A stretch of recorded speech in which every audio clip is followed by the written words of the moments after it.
Making the decision to get fit and hit the gym can be really intimidating. You may have a long list of questions with no obvious answers. Well, you're not alone, I guarantee you. So join us now to answer some of your most important questions is Biggest Loser trainer and Shape Magazine's consulting fitness director, Jen Widerstrom. Welcome, Jen. Thank you, guys. And I love that you are sharing your passion for fitness because you went through a transformation yourself. Tell us about that. I have. I do, but can I just tell one quick story to everybody? Of course you can. So I moved to LA from Chicago probably 10 years ago, and I didn't have a lot of money, and I didn't have a lot of direction. I was questioning, why am I here? And I came to your show here and watched it because I saw people, I know, it's a true story. Came here, watched you guys up here, sharing your passion and helping people, and it made me believe that maybe I should stick it out and keep trying.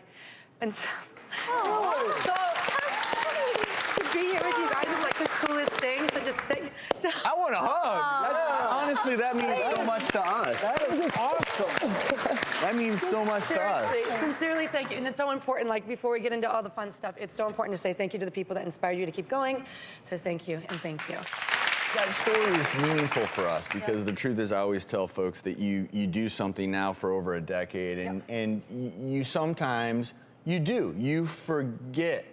Meaning you forget that 10 years ago there may have been someone watching an episode and it actually was meaningful to them. So thank you for that. But I also think it highlights how here you are 10 years ago. And we've all had those moments in our lives where you're making a decision.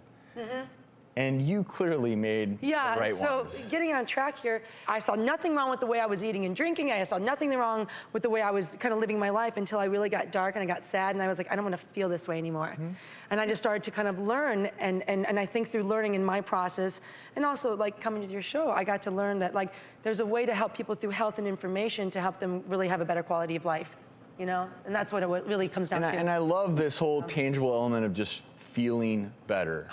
And that's such an important piece to this. And I will say that a lot of people watching right now may feel intimidated and you may not feel better right now, but knowing that someday soon, if you start to incorporate these things into your life, you will feel better. And I want to qualify what feel better means. I don't operate at a 10 every day, but sometimes it starts to happen. You feel like you're at a 6, but it feels like a 10. And then you hit a 7, you're like, it's still a 7, not a 10. So you start to reassess or reassign what your numbers feel like, and you start to get back to where you belong. And clearly, you've learned a lot along the way. Yeah. So we have some viewers who I know have some questions that hopefully you can offer some advice on. Bring it on. So Yeah.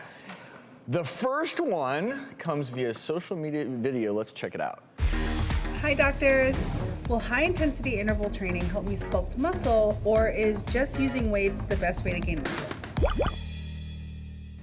So good news, you don't have to pick one. HIIT training, high intensity interval training, you work very hard for a short amount of time. I call it intentional, intelligent movement, and then you kind of get to break. So it's nice mentally because the work is kind of cut out for you, but you know rest is waiting for you, so you get to push harder.